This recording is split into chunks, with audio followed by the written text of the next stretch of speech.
Ajaran pertama, Nabi SAW tidak ditemukan dalam riwayat berhubungan badan atau seksual di siang hari, selalu di malam hari. Ya. Bila Rasulullah SAW berhubungan dengan istrinya, itu selalu di malam hari. Jadi kalau bapak ibu ingin mengikuti sunnah, mengikuti Rasulullah, maka usahakan semaksimal mungkin kalau ingin melakukan hubungan, lakukan di malam hari, bukan siang. Okay? Baik. Sekalipun tidak ada larangannya, tapi Nabi mengajarkan di malam hari. Teruskan. Kemudian setelah masuk kamar mandi, akan melakukan mandi. Setelah selesai, bukan wudhu ya, masuk kemudian akan mandi. Bagaimana cara mandinya, dan mandi itu disebut dengan mandi apa? Dalam istilah fikih, mandi setelah berhubungan suami istri itu disebut dengan mandi janabah atau mandi junub. Saya tulis bahasa Arab ya, mandi janabah atau junub. Bukan janub tapi junub.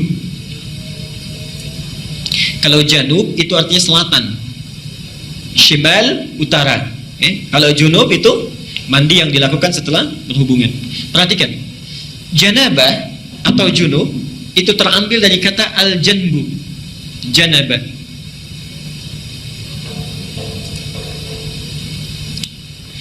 Yang berarti sisi,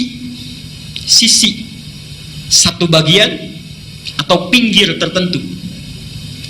Sisi, satu bagian atau pinggir tertentu. Karena itu orang Arab kalau mengatakan saya di satu sisi, kamu di sisi yang lain, ana fi hadzal janib wa anta fi janibin akhar.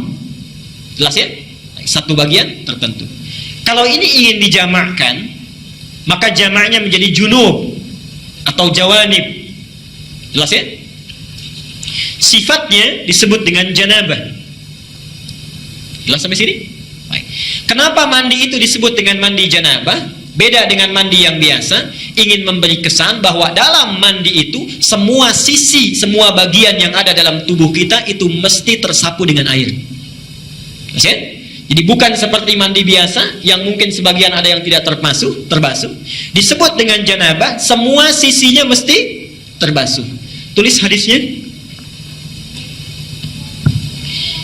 Aisyah, hadis Al-Bukhari, nomor hadis 248. Hadis Al-Bukhari nomor hadis 248. Al-Bukhari 248. Muslim nomor hadis 316. Saya ajarkan caranya bagaimana Nabi mengajarkannya. Ini hadis riwayat Aisyah. Nanti yang kedua dari Maimunah binti Al-Harith. Mohon Bapak ya, Ibu fokus di sini. Barangkali sudah puluhan tahun ada yang keliru kita. Okay? Pertama, hadis riwayat Aisyah dulu. Rasulullah SAW ketika beliau hendak mandi janabah, itu yang dilakukan adalah menuangkan air dulu, membasuh kedua tangannya. Okay? Jadi dua tangannya dulu dibasuh. Kemudian setelah itu, ini gambaran umumnya, beliau berwudu seperti wudunya untuk sholat. Jelas sampai sini? Basuh tangan, berwudu seperti wudu untuk sholat. Yang ketiga, dari bejana yang sudah disiapkan itu, kalau kita mungkin gayungnya sudah ada, mengambil sebagian air, kemudian menyela-nyela rambutnya, diratakan dengan tangannya. Jadi tidak langsung menyiram air Pak ya. Tidak langsung menyiram air Ibu ya. Jadi yang pertama ingat, air diambil untuk basuh tangan kita dulu. Yang kedua apa?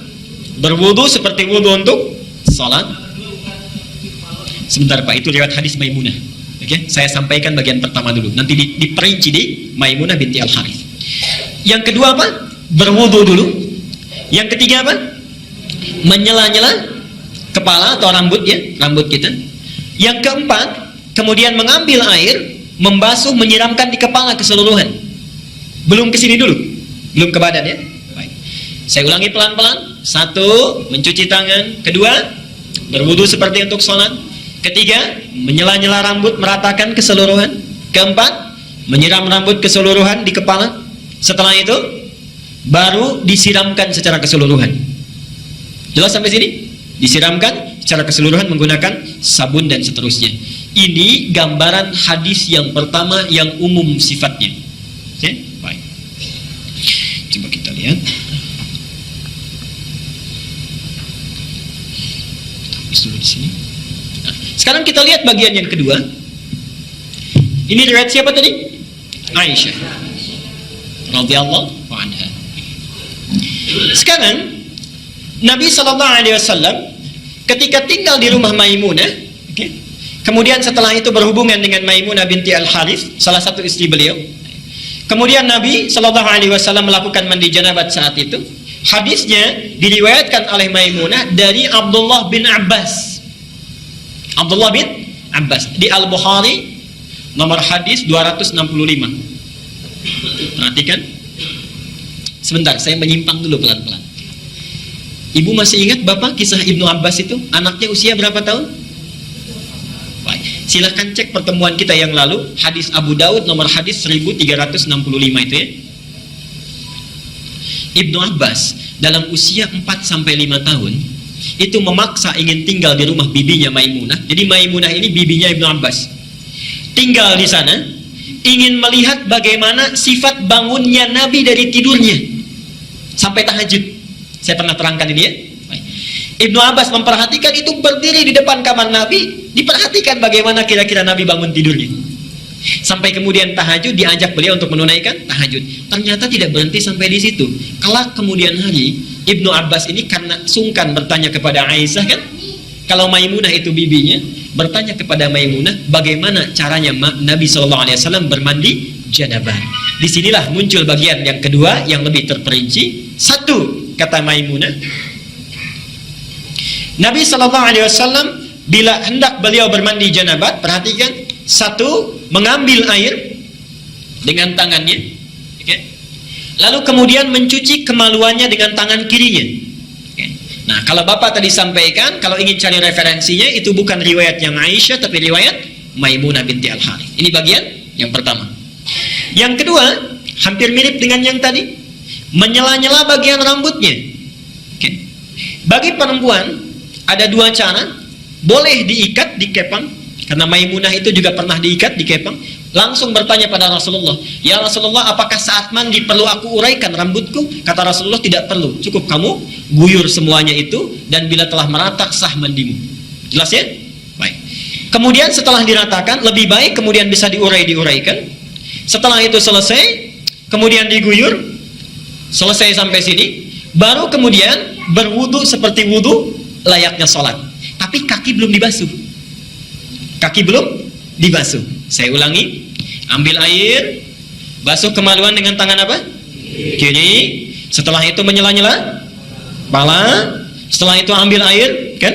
Basuh, baik siram, berwudu seperti layaknya wudu akan sholat, tapi kaki kita belum dibasuh. Jadi cuma sampai telinga ya. Setelah itu siramkan secara keseluruhan. Terakhir setelah selesai baru cuci kaki. Jelas sampai sini? Nah, ini bisa ditemukan di Al-Bukhari nomor hadis 265. Nah, dari sinilah kemudian ulama menggabungkan kedua hadis ini, dibuatlah susunan yang lebih lengkap. Masih? Baik, jadi dari yang pertama, kalau kita gabungkan dua hadis ini, pertama mengambil air, cuci tangan dulu, riwayat Aisyahnya. Setelah tangan dicuci, kemudian mencuci kemaluan. Setelah itu selesai, ada yang terlewat tadi. Kalau di zaman Nabi, setelah mencuci kemaluan, dibasuh dengan air, lalu Nabi menepuk-tepukan ke tanah atau ke tembok. Ya. Itu maksudnya menghilangkan barangkali sebagian kuman-kuman yang masih menempel. Sifat tanah kan bisa menghilangkan, karena dulu belum ada sabun seperti sekarang. Kalau Bapak ingin ikut, Ibu ingin ikut sunnah Nabi, ikuti dengan cara yang cerdas. Jangan setelah dibasuh, tempel-tempelkan ke tembok begini. Cukup pakai sabun, dicuci dengan sabun.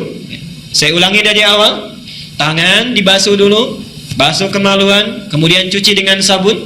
Setelah itu sela-sela kan, baik ya, sela-sela, basuh kepala keseluruhan, berwudu seperti layaknya untuk sholat sampai kakinya. Satukan sampai kakinya. Baru setelah itu dibasuh secara keseluruhan, mandi dengan rapi. Kalau sudah dilakukan, tidak perlu wudu lagi. Tidak perlu wudu lagi. Ada sahabat bertanya, ya Rasulullah, apakah saya perlu setelah mandi janabat itu berwudu kembali? Kata Nabi, harus seperti mandi apa lagi untuk membersihkan? Bahasanya metafor, harus seperti mandi apa lagi? Artinya setelah mandi tidak perlu wudu lagi. Jelas sampai sini?